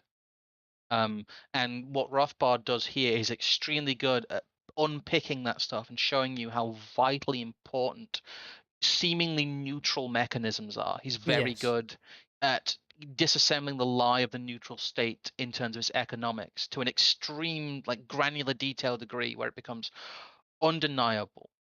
Excellent for that, both of them. I also just love the sideswipe of economic thought before Adam Smith. Yeah. Because I love the whole thing of like Adam Smith invented capitalism in like 1710. Nobody traded anything before Adam Smith. Yeah. Just like Locke invented freedom. 1775 or something. He wrote Wealth Yeah, of just Nations like and. Locke invented freedom, no one was free before Locke. Mm.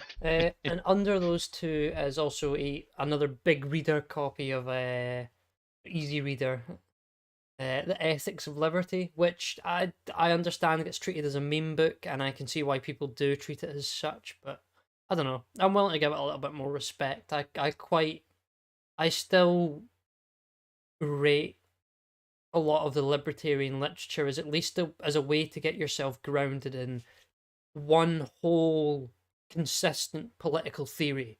It gives you, Yes, it almost sort of gives you your own neutral point from which to measure and compare other stuff with. And I think there are still points in there that are interesting. And I think at some point maybe as a that's counterpoint funny. to his discussion on the ethics of like children in it, that we should probably do an investigation of what happens when you don't have a complete and total sovereign right over your children. Yes. Um, Uh, there's a lot of expandable stuff. There's the guy who does, defending the indefensible, Water which block. is yeah, Walter Block stuff, which is a great kind of going, look, this is why this stuff exists. It Mm, sounds stupid in the abstract, but what he's talking about is the extreme corner cases generally.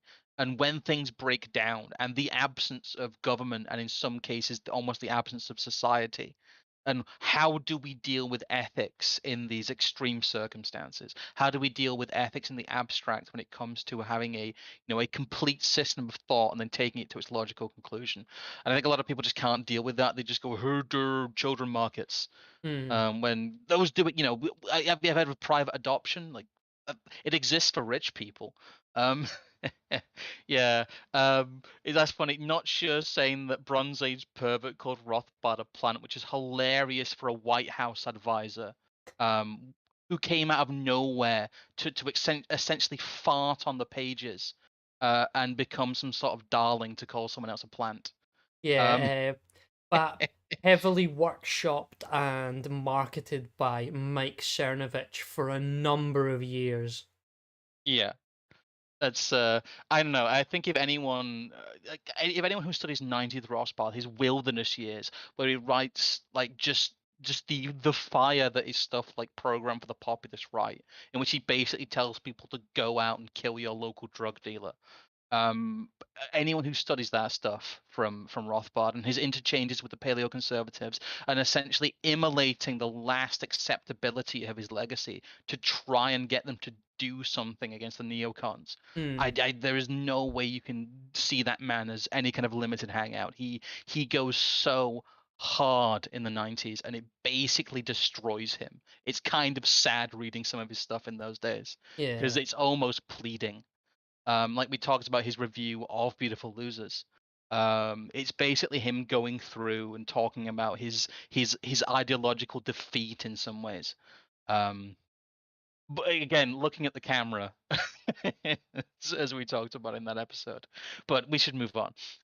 Yeah, we have a copy of D.H. Lawrence, Women in Love, which I think Jess went on a bit of a D.H. Lawrence binge at one point because it was sort of advertised to her as a reactionary writer, which he is in some kind of ways, but is also just someone that wrote a lot of weird stuff in the 20s and 30s that was meant to be kind of like fleeting.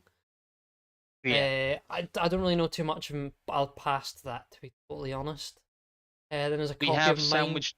I was Yeah, excited. A sandwich that says "Mine Were of Trouble" by Peter Kemp, which I believe is his recounting of his story in Spanish Civil War yes, in is Spanish. mine were of trouble. Yeah, fighting on the I need side to of the get the other two. Franklists.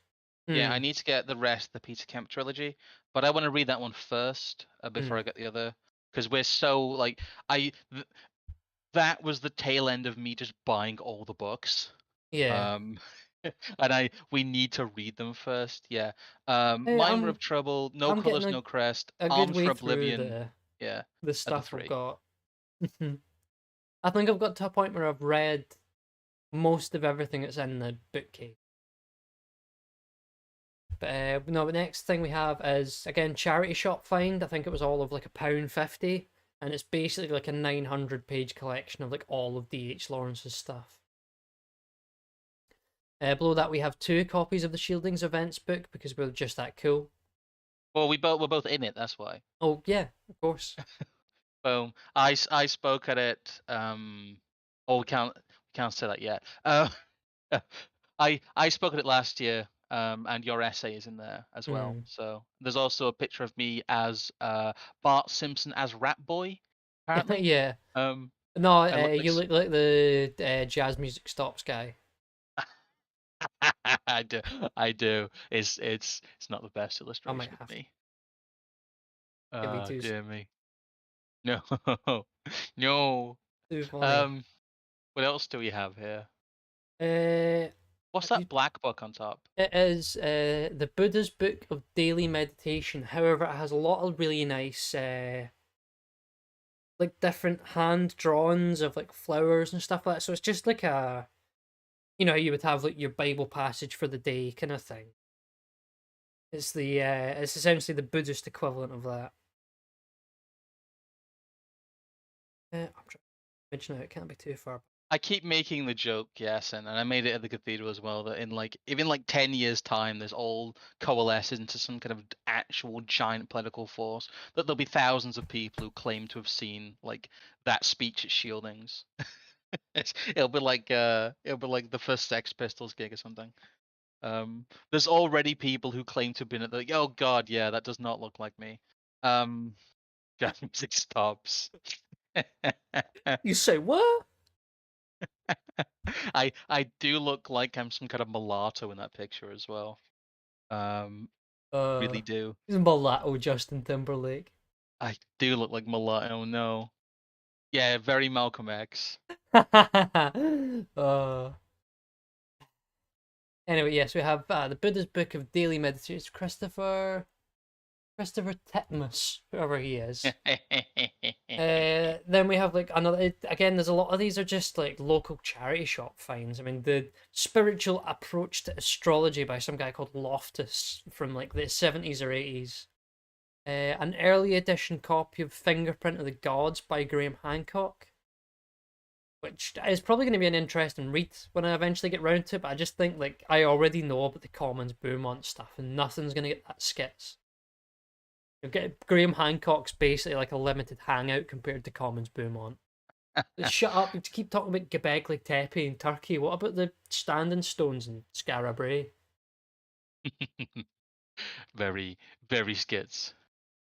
Then we have a book on I think one of the highest accredited Luftwaffe pilots, Adolf Galland. It was in like one of the local shops for like £1. It's like, well, semi-interesting World War II history book and a Luftwaffe Yeah, pilot. he's the Why not? most. I think he's the most famous ace of that period. Hmm. Under that is some old book from the 50s on machine drawing and design. Oh, yes. I need to read that one actually. That's probably relevant to me, being as I am what they would refer to in that period as a draftsman. Yeah. So, Then there is, I'm just going to zoom all the way in here just so we can see these. The yeah. International Motorcycle File from like the 70s, which is some like magazine almost. Political Theories from Rousseau to Spencer by it's Archibald something Dunning, who seems Yes. to be an interesting character and was in around America in. Oh, I was writing between the 1800s and early 1900s. I think this book itself is originally from the 1920s, but this one is a reprint from the 40s. So I'm quite interested to have a look at it. And this book and these two below it came from the same Oxfam in Stirling, because the two Oh, below those it look here, great. yeah, Parliament Past and Present, Volume 1 and 2, are a 2 volume set of the history of the British Parliament from the 1500s right through to the 1920s roughly, which is Some the time that beautiful, which yeah. is the time these two books are from. I believe these are from 24 or 25. I think for these two plus that I paid £10. You got them so cheap. These are beautiful books, beautiful illustrations, big, almost like coffee table size books. Yeah. They are very, very nice things. And then just under that, the last thing we have is again a local find, the National Trust book of Great Houses of Britain, which is just full of loads of really nice. When I was saying to you, it's something you probably couldn't even make before or make now because the cost of color printing. Be It wouldn't be economical. Yeah. full size, bigger than A4 square prints of stately homes in Britain and some of the big manors and this, that, and the next thing. So it's just just like a really nice object, and it's something you wouldn't get anymore.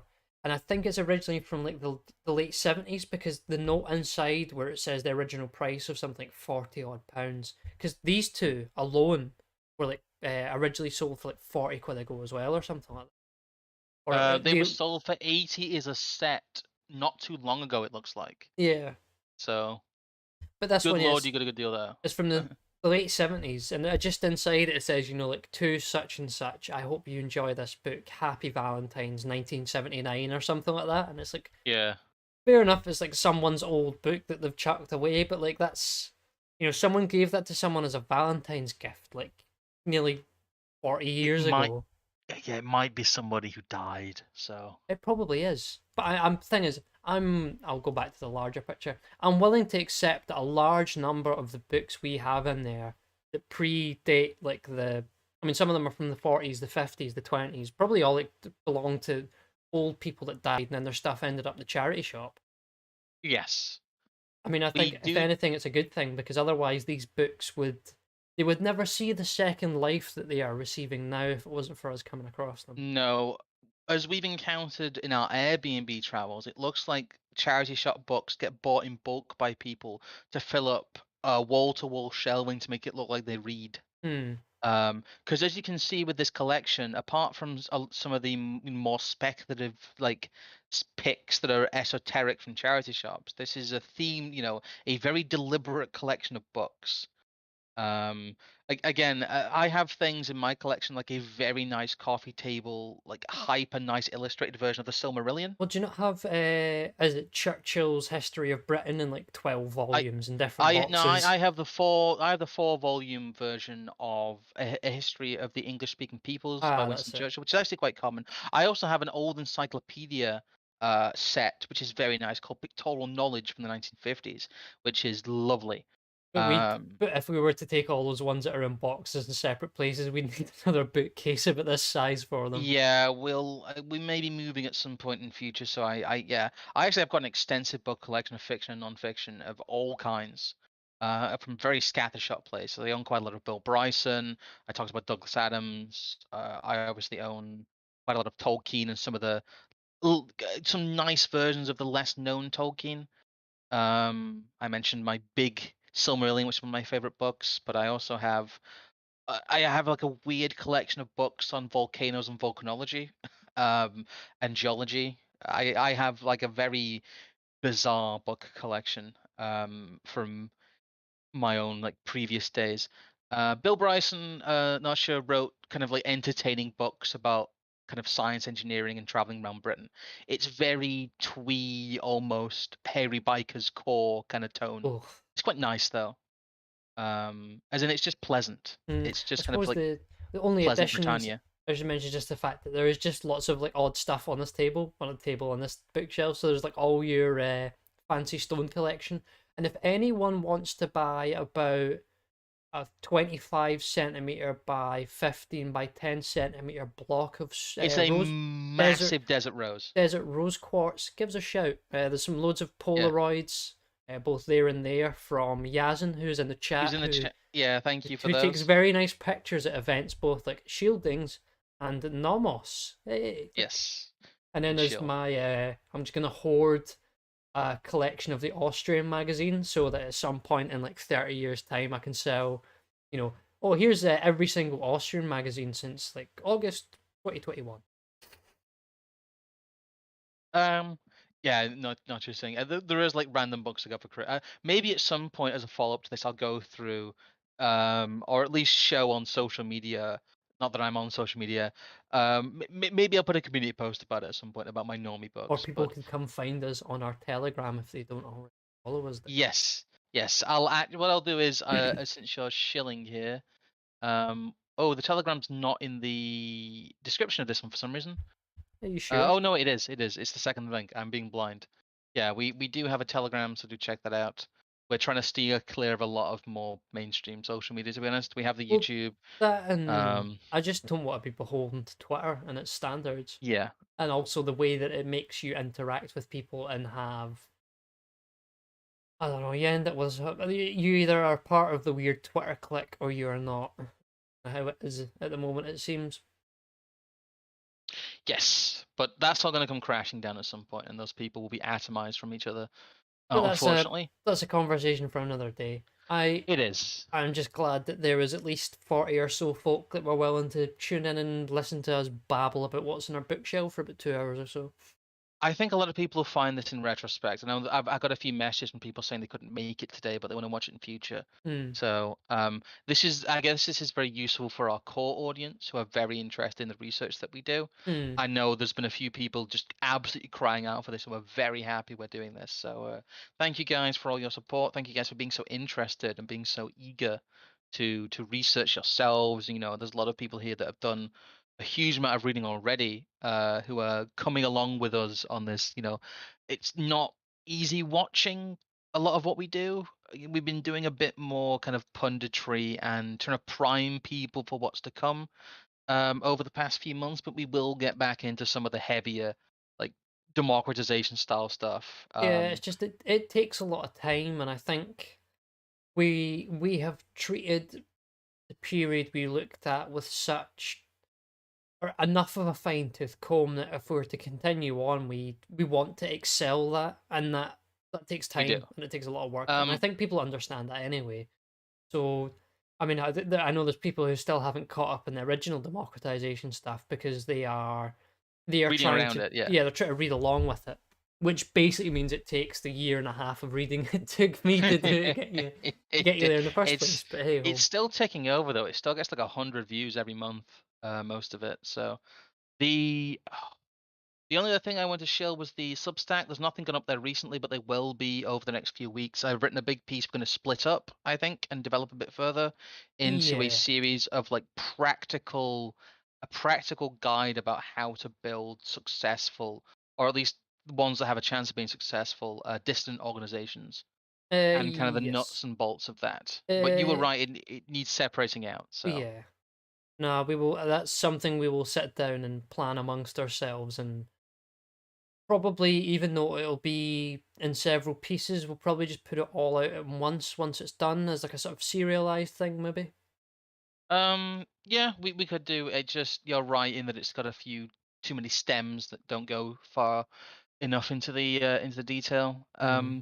But it's nice to have stuff, you know, to have a dearth of content like that. There's quite a few things in the background we're developing in terms of written content, which Hmm. may or may not turn into something bigger. We're not sure, but Yeah. I mean, there's a there's there's definitely stuff I'm working on that now has time horizons of over a year, but that's just because it's something I don't want to waste where my sort of brain at is in regards to a lot of the material we've read, because it's still somewhat concurrent. So I I want to spend a lot of time reading secondary material around that so that I can turn it into a bigger, better thing at some point. I'm going through the same kind of phase you are in that I'm trying to do as much reading and like note making as I'm reading as possible. Yeah. I mean, Because as I try to, we I was also hoping to just do like, have a lot of yeah, other stuff going on. yes, we do. I'll be at the Mises Institute in like less than a month from now, so I've got some reading I need to do before that and other preparatory stuff. I'd really like to write an article for Hat's thing that he wants to do at some point in the next month or so. Oh, yeah, you Uh, mentioned that. There's one book I forgot to mention, which I have a very small oh, book of winter poetry by Mr. Well, that's his pen name, Benjamin Affer, but Mr. Panama Hat that I actually got mm, him to sign last time we saw him. mm. So no, no GC we do not do this full time. Well, I think So I'll be honest. I think I probably put more hours some weeks into the stuff that we are doing than some people would who work serious jobs. oh yeah. I just don't get too much of a return for it, is Like you all, say, but it's something I'm kind of happy to do. And I mean, that's part of the reason why I want to make it into bigger and better things, because then ultimately it's a product that either I or we can sell. And if I want to actually try and create some form of writing career, that's got to be the way you go about it, it seems. So I mean, I'm happy to continue yes. doing this. I mean, Um, if people want to support us more than they already are, then that gives us a bigger budget for books and gives me, you know, it basically makes it more justified for me to use my time on this stuff. So, I mean, it's not necessarily saying that people like pay me to do this, but if people put more in, I will try to get as much out of it as I can. I'm gonna say, yeah, I'd say your primary time is dedicated to this, Evan, but mine cannot be, for I am very busy and I Yeah, work a quite an intensive full-time engineering job. So I I'm still have an important role as a homemaker, yes, yes, you do. Home- Anyway, thank you guys for homemaker and a watching. Jess Wrangler. Yes, you are homemaker and Jess Wrangler. Um, but thank you guys for watching. Yep. I'm sure at some point we'll be nerdy enough to go through my mineral collection. Um, um, but yeah, that's the overview people have been asking for. Well, I'm going to put a quick uh, document of, I think, the most important stuff we have in there.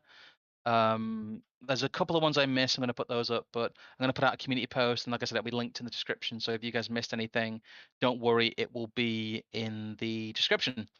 If you're watching the VOD. So thank you guys, and I will say good night. Oh, and I will also say good night, and I will say watch out for the stream we'll be doing on Thursday, because we'll have a special guest, and it should be rather interesting. It should be, yes. Anyway, Goodbye. good night.